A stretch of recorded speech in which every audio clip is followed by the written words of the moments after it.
La Lune n'est pas ce que vous pensez.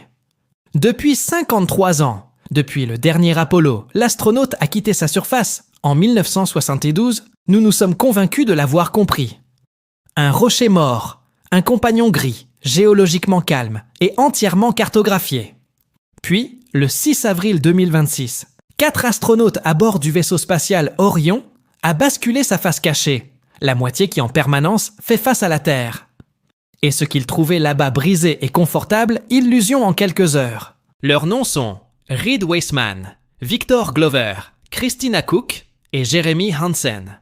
Ils sont l'équipage d'Artemis II, et la première fois une femme, une noire astronaute et un non-américain ont déjà s'est aventurés au-delà de l'orbite terrestre. Ils lançaient depuis le centre spatial Kennedy à 18h35, le 1er avril 2026. Monté sur la fusée la plus puissante, la NASA a jamais construit le Space Launch System. Le SLS mesure 322 pieds de haut et génère 8,8 à 8 millions de livres de poussée au décollage. Cela les a fait sortir de la Terre orbite en une seule brûlure qui a duré moins que 5 minutes. À partir de ce moment, là il n'y avait pas de retour en arrière. La trajectoire qu'il suivit s'appelle un retour gratuit, ce qui signifie que, même si le vaisseau spatial, le moteur, était complètement tombé en panne après sa brûlée, la gravité de la Lune aurait « je les ai jetés » et je les ai fait tomber retour vers la Terre par lui-même. Apollo 13 a suivi le même genre de trajectoire en 1970. C'est le chemin le plus sûr vers la Lune. Vous dit aussi quelque chose sur la façon dont c'est toujours dangereux. Le plus sûr l'option est celle qui représente panne totale du moteur. Alors qu'ils passèrent derrière la Lune à environ 4,67 km au-dessus de sa surface, ils sont devenus les humains les plus isolés qui aient jamais existé vécu. Pendant 40 minutes, la Lune elle-même bloquait tous les signaux radio entre leur vaisseau spatial et Terre. Aucune voix de Houston, pas de télémétrie, pas d'abandon commande, rien que le silence. Et le paysage le plus ancien et le plus dévasté du système solaire s'étend en dessous eux. Victor Glover, la mission pilote, a essayé de décrire ce qu'il était voir en temps réel, le contrôle de mission avant la panne d'électricité. Il ne pouvait pas. Pas vraiment. Ces paroles exactes ont été diffusées par radio pendant le survol. C'étaient des humains, je n'ai probablement pas évolué pour voir ce qu'ils voyaient. Que c'était vraiment dur d'écrire. Et quand le signal s'est coupé à 18h44 le soir, heure de l'Est, le 4 de ils étaient seuls avec ça. Alors, qu'est-ce qu'ils voient? Pour comprendre pourquoi l'autre côté de la Lune est si dérangeante, tu dois d'abord comprendre à quel point c'est différent du côté que nous voyons tous les soirs. Le côté proche, celui qui fait face à la Terre, est recouvert de vastes plaines sombres appelées Maria. Des coulées de lave anciennes qui ont rempli d'énormes cratères et refroidi en basalte planaire il y a des milliards d'années. Environ 31% de le côté proche est couvert de la roche volcanique. Il donne à la Lune son visage familier, celui que nous avons dessiné, et photographié, et peint pendant des siècles. La face cachée n'a presque rien de tout cela, encore moins que 1%. Au lieu d'avions lisses, la face cachée est un mur de cratères empilé au sommet de cratères plus anciens. Pourtant, il semble que quelque chose ait pris du temps, martelez-le pendant 4 milliards d'années, et jamais arrêté. La croûte est environ 50 km plus épaisse sur le côté éloigné que le côté proche. Et non, on est tout à fait d'accord sur le pourquoi. Le leader la théorie implique un impact cataclysmique près du pôle sud de la Lune, si violent qu'il a envoyé un panache de chaleur ondulant à travers tout l'intérieur, poussant éléments de terre rares et radioactifs matériaux vers le côté proche. Cela impacte laissé derrière lui le plus grand préservé cratère dans tout le système solaire. Le bassin Atkin du pôle sud. Il s'étend sur environ 2500 km et plonge jusqu'à 13 km de profondeur. Si vous avez placé sur une carte des États-Unis, il avalerait tout, du Texas à Virginie. Les montagnes qui le bordent comptent parmi le plus haut de la Lune, atteignant le sommet élévation de 800 montagnes. Et enterré sous son sol, quelque chose d'énorme se cache. En 2019, une équipe dirigée par planétari géophysicien Peter James à Baylor. Les données gravimétriques, combinées de l'université, mission Graal de la NASA, avec topographie mesure du Luna Orbiter de reconnaissance. Ce qu'ils ont trouvé était une anomalie de masse assise à au moins 300 km en dessous du surface du bassin. Une goutte de dense matériau pesant au minimum 2,18 quintillons kg. James l'a décrit comme étant à peu près équivalent enterrer un tas de métal 5 fois plus grande que la grande île d'Hawaï sous terre. Quoi qu'il en soit, c'est assez lourd pour faire glisser le fond du bassin vers le bas davantage qu'un demi-mile. L'explication la plus probable est que c'est le noyau métallique de l'astéroïde qui j'ai percé le trou en premier lieu, toujours logé dans le manteau lunaire après 4 milliards d'années. Comme un fragment de balle que le corps jamais réussi à sortir, l'Artemis II, l'équipage, est devenu le premier humain à voir le bordure orientale de ce bassin, avec leurs propres yeux. Pas via une caméra robotique, pas dans les données traitées d'un orbiteur, à travers les fenêtres de leur vaisseau spatial. Les astronautes d'Apollo ne l'ont jamais vu. Leur trajectoire de vol ne les ont pas dépassé les parties droites du côté éloigné, et leur timing ne correspondait pas au bon moment illumination solaire. Artemis II. La trajectoire était différente par conception, en balayant plus près et selon un angle qui exposait environ 21% de la face cachée à lumière directe du Soleil, provenant de l'équipage point de vue. Assez pour voir les fonctionnalités qui aucun être humain n'avait jamais été témoin de première main. L'un des 30 objectifs scientifiques du le survol était le bassin oriental, presque cicatrice d'impact de 600 mètres de large, qui chevauche la frontière entre le proche et le lointain côté. Il a 3,8 milliards d'années. Et depuis l'orbite, ça ressemble à une cible s'est écrasée sur le limbe ouest de la Lune. L'équipage s'est entraîné pendant des mois en Islande et autres paysages volcaniques à apprendre comment reconnaître et décrire les éléments géologiques fonctionnalités en temps réel. Puisqu'ils ne le sont pas scientifiques de profession, ce sont des pilotes et ingénieurs. Couch a noté que des cratères d'impact plus petits et plus récents ont été incroyablement brillants par rapport aux surfaces anciennes autour d'eux. Elles, je les ai comparées à de minuscules trous piqués d'épingles dans un abat-jour blanc brillant contre le terrain gris terne. Avant d'atteindre l'autre côté, l'équipage a également observé l'un des côtés proches, caractéristiques les plus déroutantes. Rina Gamma est un motif tourbillonnant lumineux étalé sur la surface de la Lune, comme si quelqu'un l'avait traîné un pinceau blanc sur une roche sombre. Il n'a pas d'élévation. Ce n'est pas un cratère ou un dépôt volcanique. C'est une optique plate marquage qui s'aligne parfaitement avec une anomalie magnétique localisée dans la croûte en dessous. La Lune n'a pas de global champ magnétique. Je n'en ai pas eu depuis des milliards d'années.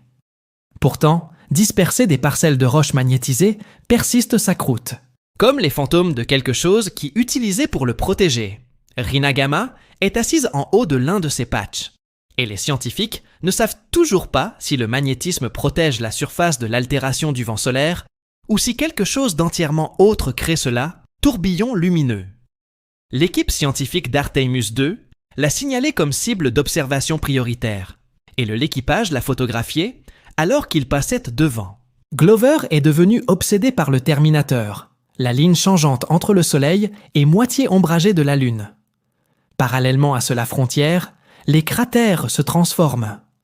La lumière du Soleil frappe leur jante à l'extrême angle, projetant des ombres si profondes qu'elles ressemblent à des trous percés jusqu'au noyau de la Lune. Glover a transmis cela par radio. Le Terminator était plein de magie. Ça, les îles de lumière et les vallées semblaient comme des trous noirs. Tu pourrais tomber droit jusqu'au centre de la Lune. Christina et Jeremy Hansen étaient photographiant simultanément le Vavilov cratère, perché sur le bord du plus ancien, et un plus grand bassin, Hertzsprung, en profondeur sur le côté éloigné. La salle d'évaluation scientifique à Houston mettait à jour le plan d'observation en temps réel, envoyant de nouveaux conseils à l'équipage en fonction de ce qu'il rapportait. L'équipage a également noté des variations de couleurs à travers la surface qu'aucune image de l'orbiteur avait entièrement capturées. Nuances de marron et vert sur le côté proche, bleu subtile teinte dans certaines régions, nuances de couleurs que les yeux humains peuvent repérer, mais les caméras ont tendance à s'aplatir. Ces couleurs, les changements sont importants, car ils révèlent composition minérale et âge relatif de caractéristiques de la surface. Informations qui pourraient remodeler les cartes géologiques de la Lune histoire. Cette description n'est pas seulement poésie. Ça touche à quelque chose vraiment troublant quant à la face cachée. En 2023, les chercheurs ont détecté une anomalie thermique enfouie sous la surface la plus éloignée. Une région d'environ 50 000 km de large, qui enregistre environ 10 degrés C, de plus que tout autour d'elle. La source probable est un bloc massif de granit enterré, un rocher type commun sur Terre, mais presque inconnu de sur la Lune. Parce que le granit nécessite la tectonique de l'eau et des plaques pour se former, ni l'un ni l'autre que la Lune n'a. Les chercheurs pensent que cela pourrait être le reste d'un volcan endormi. Il y a 3,5 milliards d'années, son résidu, le magma, dégage encore une faible chaleur. Dirigé le scientifique Matt Ziegler a noté que la découverte ressemble beaucoup plus à ce que nous voyons sur Terre que quiconque ne l'aurait cru possible sur la Lune. Et cela soulève une question que personne ne s'attendait à poser 2026. Qu'est-ce qu'il y a d'autre encore chaud là-dessous? Ensuite, il y a les tubes de lave. Radar les données et les images haute résolution suggèrent la Lune abrite un tunnel souterrain, réseau formé par d'anciennes coulées de lave, avec fosse d'entrée visible depuis l'orbite. Cela pourrait conduire à des cavernes assez grandes pour abriter des structures entières. Leur vraie taille, distribution et structure, l'intégrité restent inconnues. Que pourrait-il être à l'intérieur d'eux? Qu'il s'agisse de gaz piégés, des dépôts volcaniques vierges ou conditions de température radicalement différentes de la surface est entièrement spéculatif. Les futures missions Artemis pourraient éventuellement explorer les. Pour l'instant, ils sont scellés. L'équipage d'Artemis 2 a également été témoin, quelque chose qu'aucun humain n'avait jamais vu cette distance ou cet angle. Un solaire total éclipse depuis l'orbite lunaire. Comme Orion plongeait derrière la Lune, le Soleil a glissé derrière le disque lunaire et a disparu. Pendant près de 54 minutes, la totalité a duré, bien plus longtemps que n'importe quelle éclipse visible depuis Terre. La couronne solaire, son extérieure atmosphère, s'évasant dans un halo qui Victor Glover décrit comme assez brillant pour sonner toute la Lune. Jeremy Hansen a rapporté que le Soleil était éclairant tout le périmètre de la Lune pendant la totalité, mettant en évidence topographie unique le long du limbe lunaire. Des crêtes et des sommets se découpant sur la lumière blanche et brûlante du Soleil ambiance. Hansen et Reid Wiseman ont tous deux noté que pendant l'éclipse, ils ont repéré ce qu'il semblait y avoir des éclairs d'impact sur la surface lunaire. Éclats de lumière momentanés, ça aurait pu être de petites météorites, frappant le côté éloigné non protégé. Les scientifiques présents dans la salle d'évaluation ont demandé pour plus de détails. Tous deux ont confirmé avoir vu au moins un bref éclair, bien je ne peux pas dire combien de temps cela a duré. La Lune n'a pas d'atmosphère, pas de champ magnétique domaine pour parler. Rien entre ses surfaces et toute la violence de l'espace. Chaque micrométéorite, chaque particule du vent solaire, chaque une explosion de rayonnement cosmique galactique frappe l'autre côté, sans rien pour le ralentir vers le bas. Pendant des siècles, les observateurs sur Terre ont signalé de brefs éclairs de lumière sur la surface lunaire. Lumineux transitoires événements qui apparaissent et disparaissent, avant n'importe qui peut les confirmer. Certains sont impacts de météorites, d'autres pourraient l'être panache de poussière électrostatique ou dégazage de l'intérieur. Personne ne sait pour bien sûr. L'équipage d'Artemis 2 a peut-être été témoin d'au moins un de ces événements pendant l'éclipse solaire. Un éclair qui n'a pas pu être vérifié au moment où ils avaient. Astronautes d'Apollo du côté proche a rapporté avoir vu de mystérieuses traînées de lumière derrière leurs paupières fermées pendant leur mission provoquée par des particules à haute énergie du coup de poing des rayons cosmiques galactiques à travers leur rétine. Ces expositions ont été brèves, quelques jours tout au plus. Quelques astronautes d'Apollo plus tard, cataractes développées à un niveau inhabituellement élevé tarif. La plupart ont vécu longtemps sans cancer évident, lié aux radiations, qui c'était rassurant mais statistiquement n'a aucun sens compte tenu de la taille de l'échantillon, de exactement 24 personnes qui sont déjà parties. La protection magnétique de la Terre. L'équipage d'Artemis 2 passe 10 jours dans espace profond, pendant le maximum solaire, le pic de l'activité du Soleil sur 11 ans cycle, Lorsque le risque de particules solaires, les événements sont à leur plus haut niveau. Un solaire sévère. Une tempête peut pousser les radiations à presque dose mortelle en quelques heures. L'Orion, la capsule, fournit un certain blindage, plus qu'Apollo n'a jamais fait. Mais le galactique, les rayons cosmiques, qui proviennent de explosions de supernovas, et autres, les événements cataclysmiques se déroulent presque aux vitesses de la lumière et peut pénétrer presque tout ce que nous avons construit.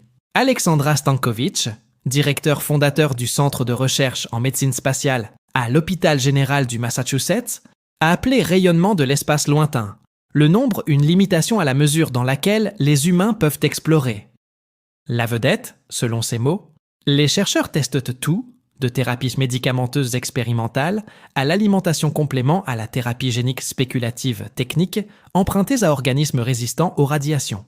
Parce que si jamais les astronautes veulent vivre au-delà du bouclier magnétique terrestre pendant des mois à la fois, l'ingénierie seule ne suffira pas. La biologie doit en faire partie de la réponse. La charge utile, Avatar à bord, Artemis II, transporte des cellules de moelle osseuse dérivées du propre sang de l'équipage échantillon. Et les scientifiques étudieront comment ces cellules réagissent à l'espace profond environnement radiologique après la mission. Ces données valent plus que n'importe quelle autre photographie. Pendant la panne de communication, l'équipage était au-delà de toute aide. Si un événement de particules avait frappé pendant ces 40 minutes, le contrôle de mission ne fonctionnerait pas. Je le savais jusqu'au retour du signal. L'équipage s'est entraîné pour cela. Ils avaient protocole. Orion était équipé pour pomper oxygène en permanence pour maintenir la cabine pression même en cas d'urgence. Il portait des combinaisons pressurisées. Rien de tout ça, ça change ce que ces 40 minutes en réalité étaient. 4 personnes enfermées dans une capsule de la taille d'une grande camionnette, séparées de la Terre par 2160 milles de roches lunaires solides, entourées d'un paysage de violence ancienne, baignées de rayonnement que notre espèce n'a pas évolué pour survivre. Quand le signal est arrivé de retour, contrôle de mission à Houston a éclaté. L'équipage a signalé qu'il avait « J'ai regardé la Terre, derrière la Lune, horizon. » Une lente disparition d'une pâleur croissant bleu, s'enfonçant derrière le gris roche cratérisé. L'image, publiée par la NASA surnommée l'ensemble Terre, est un miroir du célèbre photographie de Earthrise prise par l'astronaute d'Apollo 8 Bill Anders en 1968. Sauf que cette fois, la Terre s'en va, se glissant derrière le côté éloigné, disparaissant. Coach a décrit le moment avec une clarté qui transcende les aspects techniques bavardages de la mission. Elle a dit que, quand vous avez cette perspective et compare-le à la maison, ça te rappelle comment beaucoup de choses que nous avons en commun, que tout nous avons besoin que la Terre nous le fournisse, et que vous ne pouvez pas vraiment comprendre cela tant que vous n'avez pas avec le point de vue de l'autre. L'équipage a nommé 2 cratères pendant le survol. Celui qu'ils ont appelé « Intégrité » après leur surnom du vaisseau spatial Orion. Le d'autre, ils ont appelé Carol après Reed, la défunte épouse de Wiseman, Carol Taylor Wiseman, décédée en 2020. Il se situe à la frontière entre le proche et les faces cachées de la Lune. Un point lumineux visible depuis la Terre, si vous savez où regarde.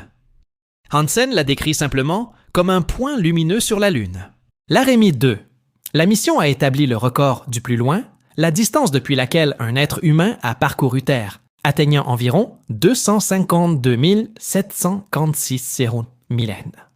Le vaisseau spatial Orion a passé son approche la plus proche de la Lune, à environ 61 063 pH par rapport à la Terre.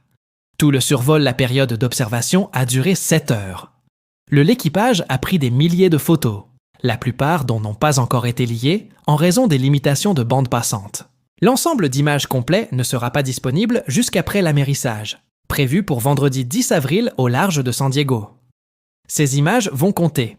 NASA a dit que les photographies de cratères, crêtes et anciennes coulées de lave pourraient aider les chercheurs à mieux comprendre comment la Lune s'est formée, comment le Soleil système a évolué et où envoyer la prochaine mission. Les observations également servirent un objectif pratique. À venir. Les missions. Artemis feront atterrir des astronautes la surface de la Lune. Et celui de l'équipage, description des caractéristiques du terrain, ombre comportement, et les textures de surface seront informées où ces atterrissages ont lieu. Un site qui a l'air plat et sûr, dans un limage de l'orbiteur, pourrait ressembler entièrement différent lorsqu'un œil humain entraîné capte la façon dont les ombres s'accumulent des endroits inattendus le long du Terminator. La face cachée est déjà contestée territoire. Pas politiquement, pas encore, mais scientifiquement.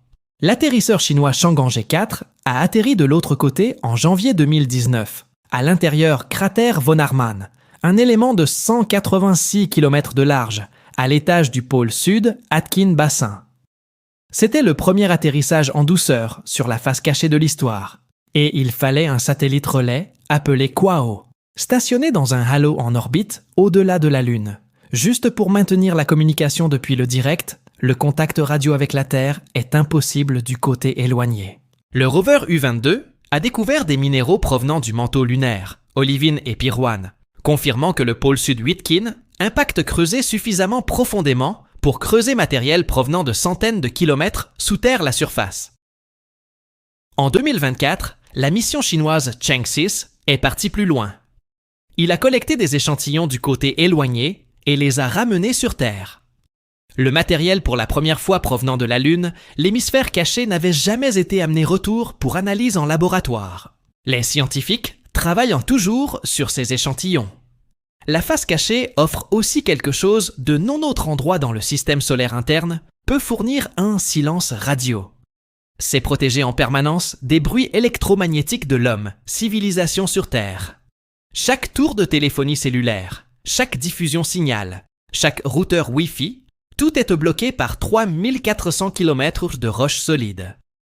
Pour les radioastronomes, le côté éloigné est l'écoute la plus silencieuse post-imaginable.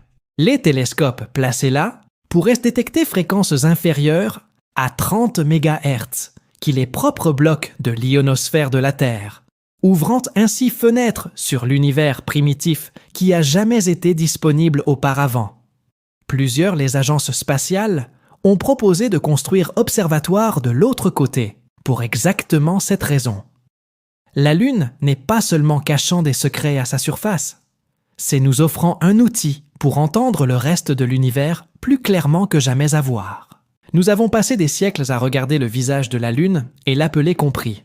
Nous avons atterri dessus 6 fois et collecté des roches dans une poignée de des sites soigneusement choisis, tous à proximité côté. Nous avons construit un modèle de l'ensemble Lune basé sur un ensemble de données locales. C'est comme atterrir un vaisseau spatial dans le Sahara désert et déclarant que l'ensemble la Terre est faite de sable.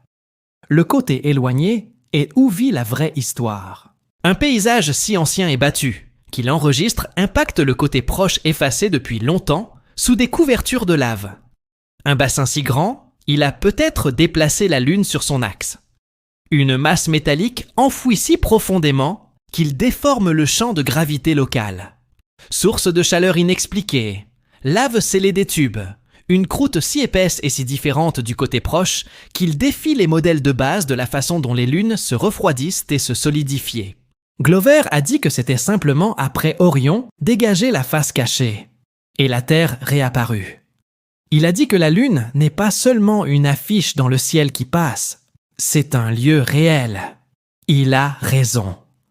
Et plus nous en apprendre davantage, moins c'est confortable ce fait devient. Parce que le côté éloigné n'est pas seulement différent de ce que nous attendu. C'est différent d'une certaine manière continuer à nous obliger à réécrire l'histoire. Le granit qui ne devrait pas être là. Le masse qui ne correspond pas. L'asymétrie qu'aucune théorie unique n'explique. Le fantôme magnétique, imprimé dans une croûte qui a perdu son champ des milliards d'années il y a. La Lune tremble, celle d'Apollon, sismomètre détecté. Tremblement superficiel, cela suggère que quelque chose bouge encore dans un monde dont nous disions qu'il était mort. Chaque réponse que nous donne l'autre côté ouvre 3 autres questions. Et les questions deviennent de plus en plus difficiles. L'équipage d'Artemis II est sur le chemin du retour maintenant, retombant vers la Terre à des milliers de kilomètres par heure. Ils vont éclabousser dans le Pacifique vendredi. Et quand ils le font, Ils emporteront avec eux les premières observations humaines de la Lune, face cachée depuis plus d'un demi-siècle. Non la version aseptisée d'Orbiter Cameras et ensemble de données traitées. Le version qui a fait de Victor Glover, un marine capitaine et pilote d'essai qui a passé 108 jours à bord de l'Espace International Station, dit que ce qu'il regardait était au-delà de ce que les êtres humains avaient évolué à voir. La Lune n'est pas ce que nous pensions c'était le cas, et nous avons à peine commencé à trouver savoir ce que c'est réellement. Merci pour Je regarde, et je te verrai dans le prochain 1.